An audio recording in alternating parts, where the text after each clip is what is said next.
You're listening to Chef's Diary, and I'm your host, Chef Angela. Today, I'm talking with Dr. Orlena about healthy eating, and she's sharing some very useful tips. I've also got food trivia and a Dear Diary you don't want to miss.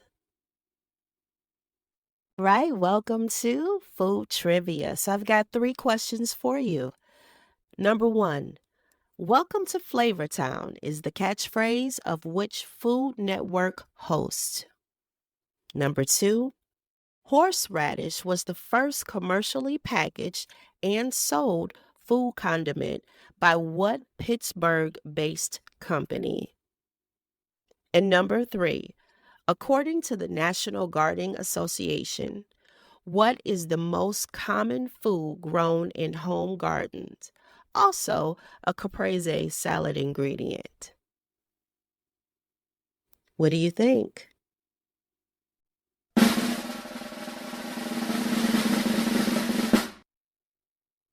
All right, so let's get to the answers. So, for the first question, welcome to Flavor Town is the catchphrase of which Food Network host? If you said Guy Fieri, you are correct. Give yourself a round of applause.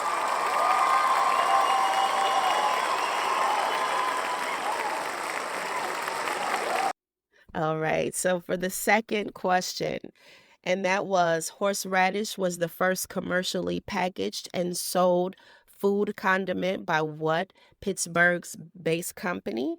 If you said Heinz, you are correct. All right, give yourself another round of applause.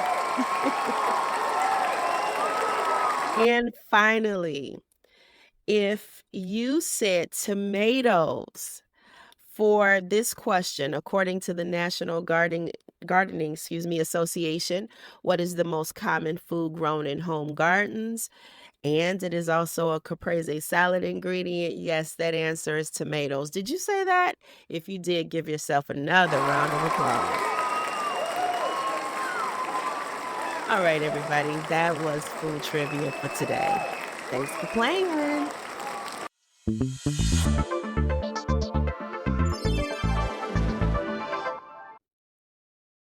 Everyone, and welcome back to the Chef's Diary. I am so excited to have a wonderful international guest with me today, Dr. Orlena Carrick. And I'm happy to have you here today. How you doing? Thank you. Thank you so much for having me. I'm absolutely awesome today. Yes, you are. You're awesome every day.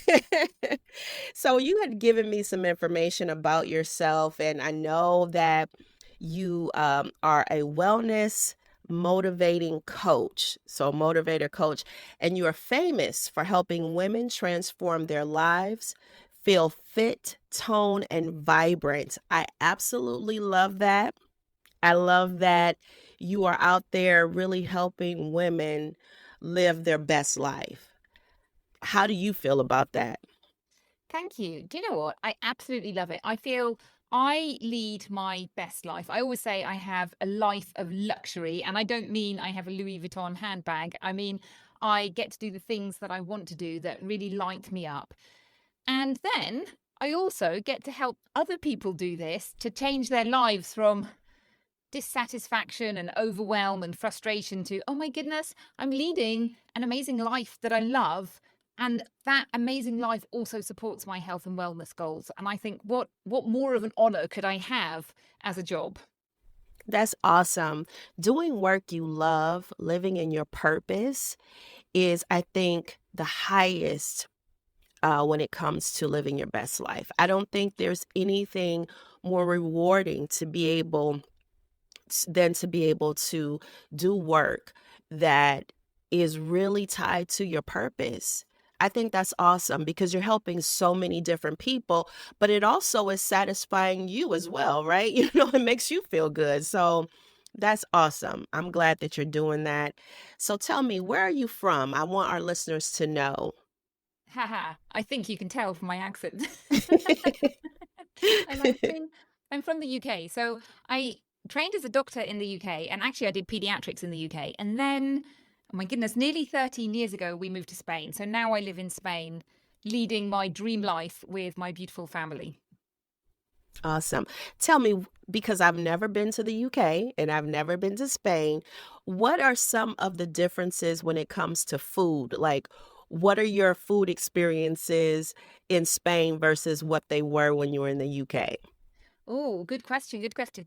So, when I was growing up in the UK, I remember my dad used to go to like a farmer's market, a local town market every single day or every single week. And that's where he would buy his fruit and vegetables. He'd come home from work, and on the way home from work, he'd pop into the market and get some fresh fruit and vegetables for us.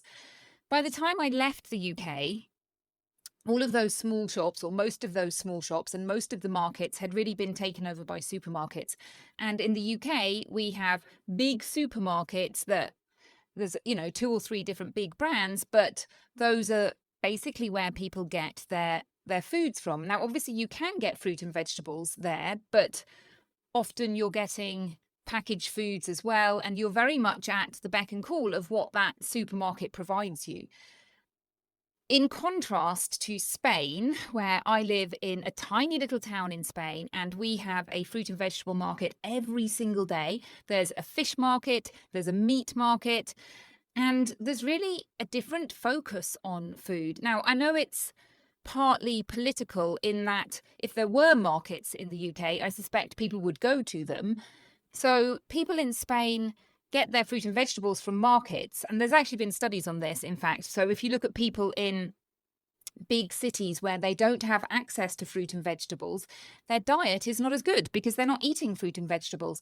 But actually, when you put in little stands of fruit and vegetables, people will buy fruit and vegetables. So it's not like the Spanish people are, more health conscious. They're just doing the things that are available to them, which is a much healthier lifestyle. Not everybody, obviously, but on average, I would say much healthier here. And we don't have the same amount of processed food as we do in the UK. Having said that, we do have much better regulations, than you do in the US. We have much better food regulations in the whole of Europe than in the States. Yeah. And here, when you can't really find fresh fruit and vegetables, we call that a food desert. When you really can't find those fresh items, or when you don't have markets or grocery stores anywhere around. And so many of our inner cities and rural areas, unfortunately, are considered food deserts. But then the other term that we have is food swamp. And that is when you have food available, but it's fast foods, it's convenient foods, it's not really the healthy foods that we would need day to day. So that's interesting that in the UK, they're kind of having some of the same experiences, but I am with you 100%. We need to have access to that fresh fruit, fresh vegetables, so that people can make those choices for themselves rather than being, just they can only go to a grocery store that has certain foods, or smaller stores where there's lots of processed foods. Because I think that is where a lot of our health issues come from a lot of those processed, shelf stable foods that people talk about. We were talking earlier, and you mentioned that healthy eating can be fun. It doesn't have to be boring. I want you to talk to our audience a little bit about that, because I think when we think of healthy eating, sometimes it's all about deprivation. Absolutely, absolutely. And I was just talking to one of my clients who has recently joined my program, and she was saying, a few weeks ago, before she started work with me, healthy eating felt like such a challenge, and she was just miserable. And she said, what I do is I walk my clients through this thing called a 2-week reboot. And she said, I put off this reboot for a week because it felt so difficult to me. And so I totally get that people are standing in this place where I'm basically asking them to make changes. And they're a bit like, what? This feels so different. It feels so challenging. It feels so scary. And actually, whenever I talk to my clients, and this lady said, yeah, I lost 10 pounds in 4 weeks. And I was like, well, how was it? And she said, oh, it was quite easy. And for me, that is hooray, hooray, hooray. That is when I feel like I have succeeded in my goal to help people, because I think people are just scared. Partly it's to do with habits, but partly it's the fear of the unknown. And when you just do it for a little bit and you realize, oh my goodness, there's so many amazing, healthy vegetables, healthy food, I can create whatever food I like and make it more healthy than having the packaged equivalent. And I can enjoy it, and I can do it in a way that, I'm a busy person. Everybody's busy. It doesn't have to be about spending hours and hours in the kitchen. It's all about you finding the way that works for you. And as you say, it's not about depriving yourself. It's about really nourishing yourself and thinking, my body deserves to get good fuel, and I eat to fuel myself, and I want to look after my body, and I want to do all these amazing things in my life. How am I going to do that? I'm going to take care of myself, as opposed to, I'm going to deprive myself. Yeah. Yeah. So let me ask you, I want to take a little turn here. When it comes to maybe, I don't know if this is going to be considered healthy or not, but what's your favorite food? Like, what do you really enjoy eating? Oh, good question. I enjoy so many foods. I enjoy basically everything that I eat. And so I would say there are a few things that I don't like. Liver. I think nobody likes liver, do they? Yuck. But, I hate but liver. I think the foods that I enjoy eating most, I eat a lot of vegetables, but I really like fruit, and I really like nuts as well. I go nuts for nuts. I could eat so many nuts. So I think on a sort of daily basis, nuts are my favorite special, oh, I love eating them food. Okay. Do you have a recipe or something that you like to make with those items, or something that people request from you on a regular basis, maybe your family or friends?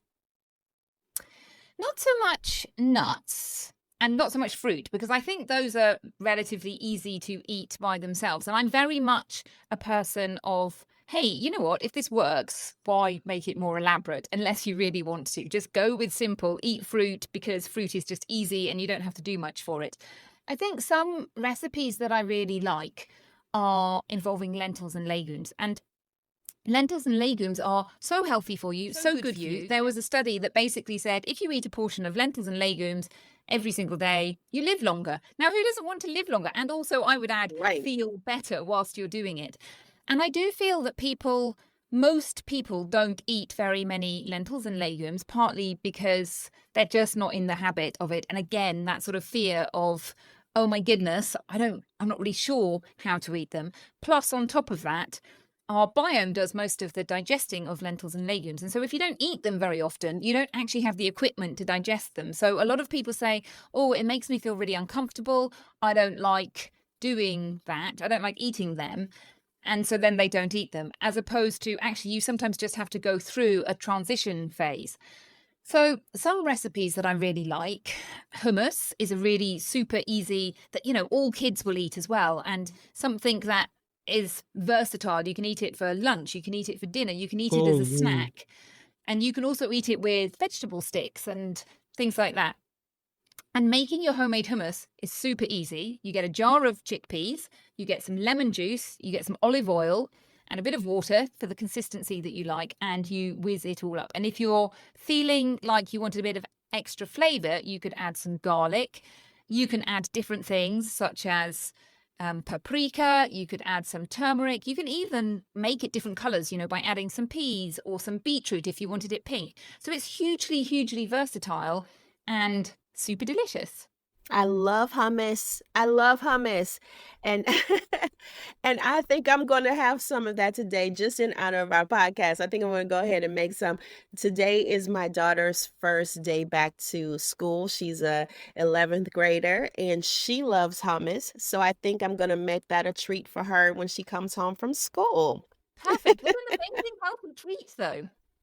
Yeah, and I'll let her know that Dr. Orlena suggested hummus, and that's why I'm making that for her because she loves hummus. She's actually a pescatarian, so she doesn't eat meat, and we're always trying to find different, ways to make vegetables and fruits and, like you said, legumes and lentils good, and she loves all of that. So thank you. I didn't even know what I was gonna do for her as far as a snack when she comes home, and that's what I'm gonna do today. I'm gonna make her Perfect. some delicious hummus because she loves that. So, when you were talking about your clients coming to you, I wanna know, do people mostly come to you first because they're really interested in just losing weight? Are they coming to you because they really do wanna change their lifestyle and have a healthy lifestyle, or is it a combination of both? That's a really good question. And I think it's a bit of a combination of both. But I think what happens to most people is their focus is on weight. And they think, I know that I have too much weight and I want to get rid of it for various reasons. So sometimes it is about confidence, sometimes it is about body image. But often underneath that, I think there is this little voice that says, I know that this isn't a healthy place to be, and I really want to change this, and I want to change it in a healthy way. And what I see as people work with me is that their focus changes. And I'm thinking of another client that I worked with, and she worked with me and she did lose weight, but she said, my life just transformed. I was feeling, to put it, a bit miserable, basically. I didn't realize I was stuck in this treadmill until you lit a fire under me. And now I love my life. She likes playing tennis and pickleball and enjoying herself and really just living her life. And as a side, she also lost weight. So it really transitioned into I'm energetic and I'm leading my best life and I like the person I am. And yes, I've lost weight and that's great. Yeah, that's awesome. I'm glad she had that experience. When I'm thinking about weight gain and food can be somewhat addictive when we are using food as a comforter. Sometimes, we want that comfort food when we're sad or angry or what have you. And for some people, again, it can become addictive. So, how do you motivate and help people look at food differently? And instead of having it be something that works for them like a comfort and, going towards the things that might be unhealthy, looking at food more as fuel. How do you help people to transform their minds when it comes to something like that? Yeah, absolutely. And another really good question. And I think this is essentially looking at emotional eating. So, eating because you're bored or you're frustrated or angry or overwhelmed. And emotional eating is essentially a habit. So, although we think of habits as things that we do, we also have habits in the way we think about things and we have habits in our emotions. And what's happened in this situation is you have an emotion and you have taught yourself at some stage, you've developed this habit to turn to food for comfort. So I'll give you an example. Another client of mine, I'm on the telephone and suddenly I'm halfway through a packet of cookies. What's happened there? Well, when we unpack it, what's happened is her phone call was very stressful. And before she's realized that stress response, she's turned to the cupboard for some food. So really the first step is being aware of what is happening on an emotional level, because you can't change things unless you're aware of them. And then what you want to do is have a look at that negative emotion. So in this case, stress.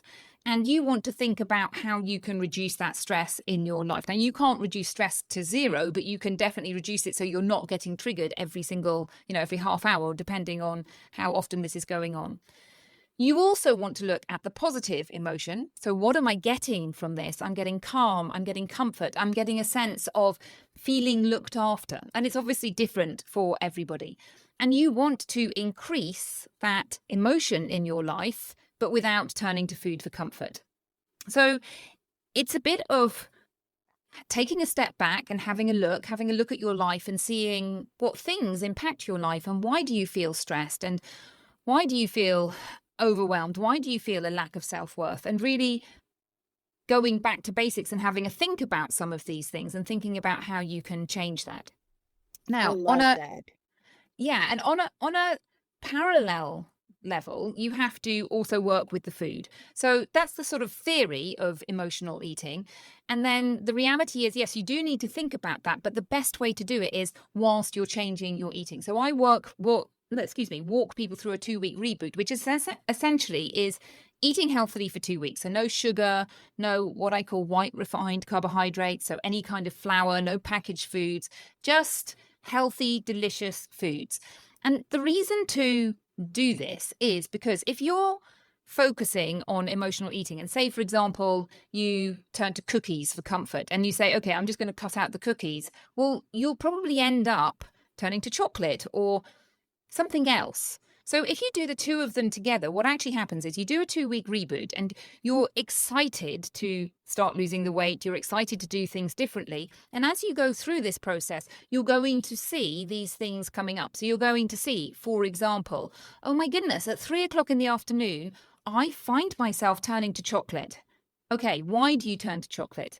Well, because I finished work, I'm driving home, I'm feeling stressed, I'm feeling like nobody's looking after me. I drive behind this particular garage, and that's where my habit of picking up chocolate is.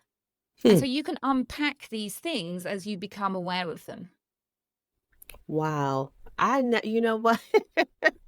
That was a really great descriptive example that I think all of us can really understand and see ourselves in because I remember 2 o'clock for me, it was chocolate cookies. It's like, I gotta go have it. And I would do that with a coworker, and we would go downstairs and we would get these chocolate cookies. And we got to a point where we were like, we have to stop this. And it became a habit, and it had more to do with just having a moment to just de-stress from the day's work. We had like maybe an hour or two left of work, but that was our way. And I think one of the things that we started to do was, and we didn't consciously think of it in the way that you said, but we started to just take like a 10-minute walk. We would go Yeah. outside. So it was our way of staying away from the cafeteria. But that changed, and we stopped having this habit of going to get the chocolate. And we still had that, like you mentioned about the positive emotion, we still felt good because we still were able to release whatever the stress was for the day. So that's awesome. I like that you shared that with the audience because I think when we began to unpack, we can see ourselves in ways that we really don't pay attention to because we're just following daily habits. Exactly. So, And that's the beauty of habits, is that habits are things that we do without thinking about them. That's basically the definition of a habit, is something that we've mhm, done so many times that we just do it on autopilot. The mhm. problem with habits is that they're a double-edged sword, in that your body, your brain doesn't care whether it's a healthy habit or a not healthy habit. It's just like, well, this is what we do. It's 3 o'clock, it's chocolate time. But you've changed that habit to it's 3 o'clock, it's going for a walk time. So when you're intentional with building up your habits, you still love the habits, you still enjoy the habits. They're still just things that you do without thinking about them. But now you're doing something that is helping your health and wellness instead of making it worse. I love that. Thank you. So, when you were talking about being intentional, I just thought of another um, question that I want to ask you, and maybe you can give some advice. So, when someone, you're helping women, and I'm going to give you an example. So, maybe this woman is, a wife, a mom, and she is intentional. She wants to start in this 2-week reboot. She understands this is going to be a change for her, but how does she get her family on board because in supporting her because they may not want to do the 2-week reboot, and so they have all of this sugar and white flour and other foods in the cupboard and in the kitchen and the refrigerator.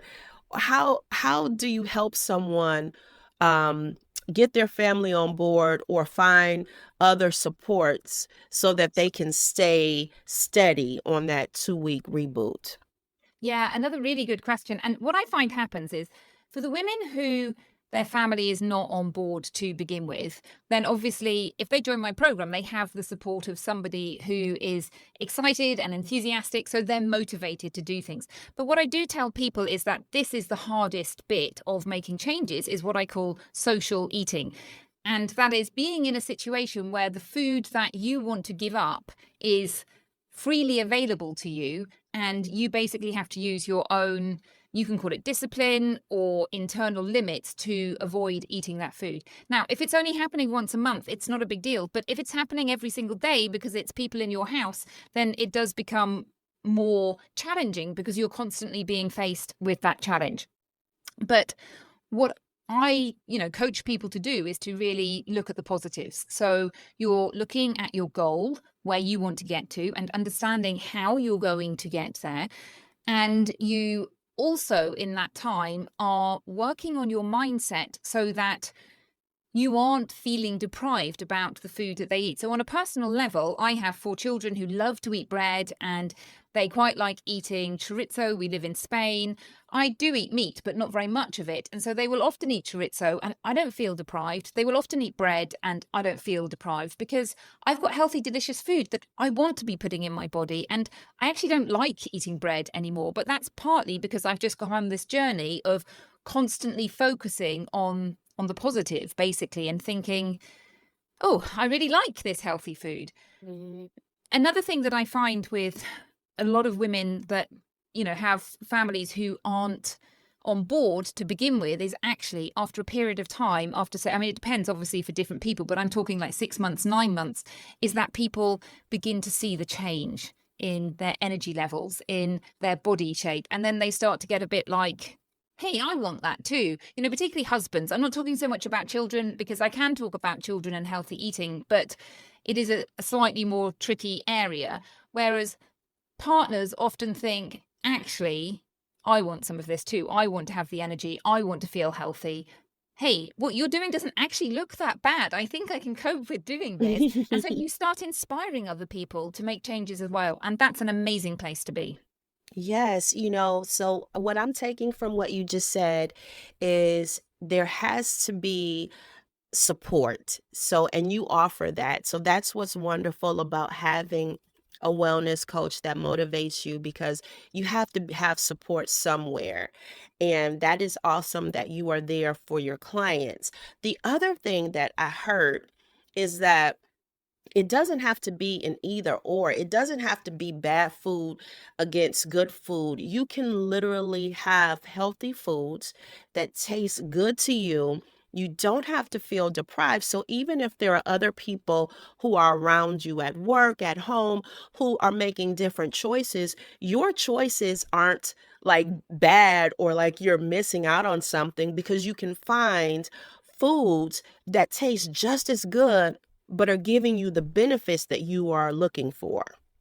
Yeah, absolutely. And also, there are times when you're going to eat these foods. There's no once you do the 2 week reboot, and during the 2 week reboot, the aim is okay, you don't eat any of the sugary foods. But after the 2 week reboot, you have that option to choose, yes, I want to eat this, or no, I don't want to eat this. And actually, people often find that it feels scary to say, no, I don't want to eat this because you're so used to being in that situation. But the more times you say, actually, I don't want to eat this, I choose not to eat this, the easier it becomes. It's almost like building up a muscle. But if you do choose to eat the food, it's not the end of the world. It's like, well, I've experienced the food. I always say to people, if you're going to eat something, eat it and be 100% present and enjoy it and no feeling guilty about it afterwards, because what's the point Right. of that? Eat the Eat cake. it, eat the cake and Eat the enjoy the slice cake. of cake. Yeah, if that's what you choose to do, there's no right and wrong answer to this. I think the reality is, though, and it's different for people, if you're trying to lose weight, your goal is to lose weight. If you're eating donuts every single day, it makes it more difficult. Now, that isn't to say, actually, you could eat donuts every single day and lose weight if that was all you were eating, but that's not a very healthy way of doing it. And you would have to make sure you didn't eat very much else. And so people feel, actually, I feel much more satisfied eating the healthy foods because I can eat as much as I want. I can fill myself up. I don't feel hungry all the time. I'm just enjoying these healthy foods. And so people begin to change how they see food and they actually enjoy the healthy foods. And if they want to eat some of the white refined carbohydrates from time to time, that's fine as well. But some people choose that they don't want to. It's a personal choice. hmm And knowing that you have that choice, I think, is what makes it different than trying to follow some very strict diet that tells you you can only do one thing or the other, which might make it very difficult to maintain that over time. So, understanding that you have choice and that you can make the right choices for you, I think that freedom is what's missing sometimes in sort of other programs. And people get thinking, I can only have cabbage soup, or I can only have this, when that's not life and that's hard to maintain. Again, I think the work that you're doing is really helpful. And I know that people want to lose weight, but the fact that you're helping people to live a life, like you said, that's thriving and vibrant, and that they understand they actually deserve to have that type of life. It's not, just about losing weight, but they deserve to have that energy and deserve to have this life where they're living their best life, and they're able to interact and feel more confident. So that's awesome. What was it that led you down this path? Like, how did this journey of wellness, and especially wellness for women, how did that start for you? Yeah, I don't know how far to go back on this answer. So I don't know what led me to be a doctor, to be honest. I think I enjoy helping people. I remember I decided to be a doctor when I was around 19 years old, and I was working in South Africa. And I just remember seeing a doctor vaccinating a whole group of children in a school that I was working at, and thought, I could be a doctor. I want to be a doctor. And so off I went to medical school, and I did pediatrics. Then when I moved to Spain, I really focused on how to help children, because I had 4 children. They were picky eaters, or one of them, 2 of them were picky eaters. And I really focused on how to help children eat healthily. And then after a period of time, I pivoted to work with women, partly because I realized that one really important aspect of teaching our children to eat healthily is to demonstrate eating healthily. And a lot of people were struggling to do that. And also, it is much easier to work directly with the person that you're trying to make improvements in, whereas obviously with kids, you're working indirectly. I didn't have children as clients, I had their parents as clients. So, and I think for me, it was, I went on this journey of really doing this work to myself, in that I had 4 young children, and I remember just really thinking, you know what, I live this dream life, I live in paradise, and yet I'm kind of like grumpy mum. Do you know what I mean? And I don't want to be like grumpy mum. And so I really started looking at mindset and self-help, both mentally and physically. I've basically forced myself to go to a yoga class. And I think a lot of women can really resonate with this when they have younger kids, thinking, oh my goodness, I can't possibly leave my kids. I have to either be working or looking after my children. I'm not allowed to do anything for myself. And luckily, my husband encouraged me, and he's like, I think you can cope with an hour a week. Go and do the yoga class, kind of thing. And so I started doing yoga, and I also started swimming in the pool when my kids were having their swimming class. And it grew from there. And so it sort of snowballed, and I realized the impact that self-care had on me, and how I feel amazing. I'm 49, I'm going to be 50 next year, and feel like I have never been as fit in my entire life, and really care for myself and feel amazing because of it. And yeah, I can help other people do that. So why wouldn't I help other people do that? Oh, I love it. We do some things with self-care in a nonprofit that I have. And one of the quotes that I absolutely love is that self-care is about giving the world the best of you instead of what's rest of you. And I I love that. was like, oh, wow, instead of giving people the crumbs, you're showing up whole for yourself and for others, and I love that. And that's what sounds like you discovered on that journey, and you're helping other women do the same. So, when you're talking, and we've been talking about food and, healthy foods, and healthy foods being delicious and all of that, I'm a chef. So I'm always going to have a conversation around food with people on this podcast. And one of the things I want to know from you, because you mentioned your children, you mentioned your experience and your journey to being a doctor and helping women, but I want to go a little more personal with you. I want to know if you could share a favorite food memory.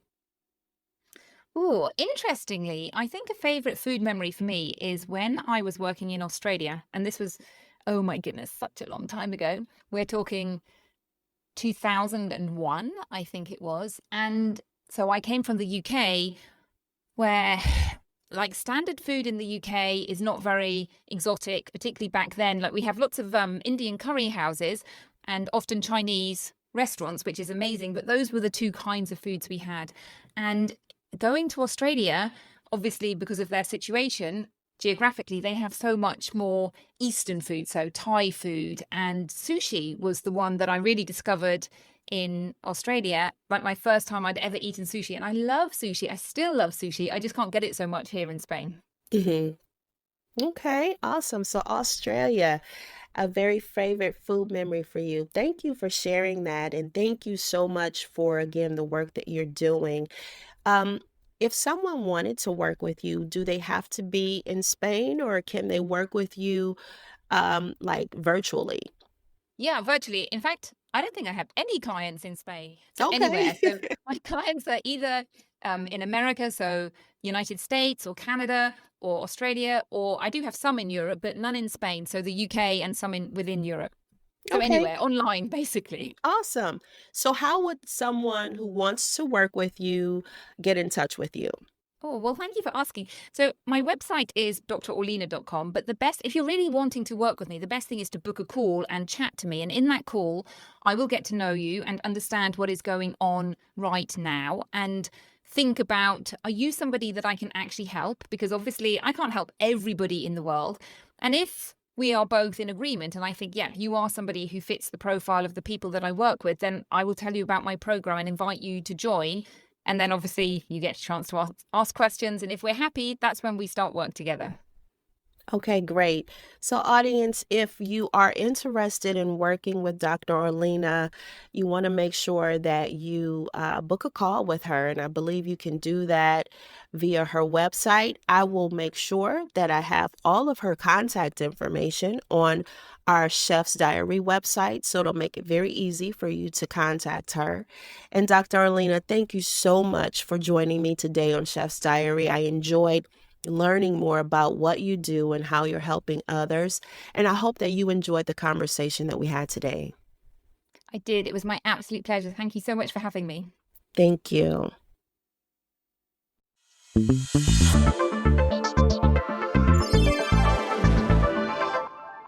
Diary. Today I learned that habits aren't just about what I do, but also how I think.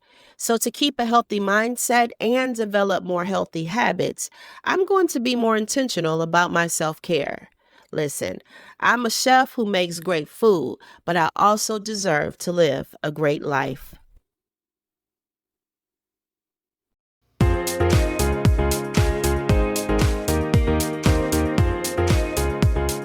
There's a new private Facebook group with online cooking classes, food challenges, movie nights, online contests, and more. It's called Events for Foodies, and you're invited to join today. I'll see you there.